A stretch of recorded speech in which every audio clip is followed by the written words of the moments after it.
Si vous n'aimez ni les embouteillages, ni les grèves dans les transports en commun, ni les altercations entre chauffeurs de taxi, il ne reste qu'une solution, le vélo. Depuis quelques années, les Français redécouvrent ce moyen de transport écologique et excellent pour la santé.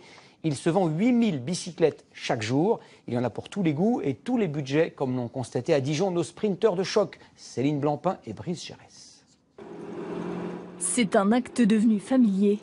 Enfourcher son vélo chaque matin, une habitude pour ce Dijonnais qui travaille à 8 km de son domicile. J'ai l'habitude de faire attention à la circulation. Et en fait, au bout d'un certain temps, on n'éprouve plus aucune appréhension. Simplement, faut être vigilant. Oublier les embouteillages et la recherche d'une place de stationnement. Son vélo se plie en moins d'une minute. Il s'emporte partout, même dans les transports en commun. Quand j'arrive à mon bureau, je peux le mettre sans problème à côté de mon bureau et c'est très pratique. Dans les métropoles comme dans les villes moyennes, les citadins plébiscitent le vélo pour leurs déplacements quotidiens. L'année dernière, 3 millions ont été vendus, un chiffre en hausse de 7%.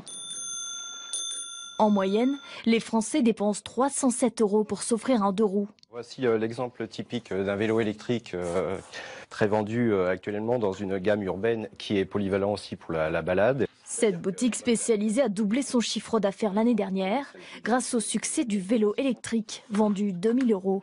Il permet de limiter ses efforts et surtout de ne pas transpirer en allant au travail. On peut se déplacer en civil. Donc on a des vélos tout équipés, garde-boue, porte-bagages. On peut y ajouter des sacoches, transporter son ordinateur, partir en costume, aller au travail, monter des côtes. On arrive, on n'est pas essoufflé, on peut aller bosser. Cette famille dijonnaise a opté, elle, pour un biporteur électrique venu d'Amsterdam. Ça fait quand même dans un carrosse. Oui, c'est votre carrosse. Allez. Il est équipé à l'avant de 2 ceintures de sécurité pour transporter les enfants. Prix moyen, 2000 €.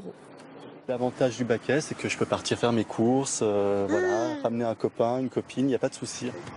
Pour ceux qui veulent dépenser moins, autre solution, le recyclage. Depuis 2008, cette coopérative offre une nouvelle vie aux vieux vélos.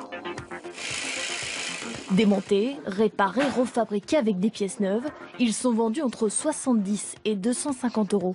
Donc c'est l'endroit où on stocke tous les vélos qu'on a récupérés, soit sur la base du don, soit en déchetterie.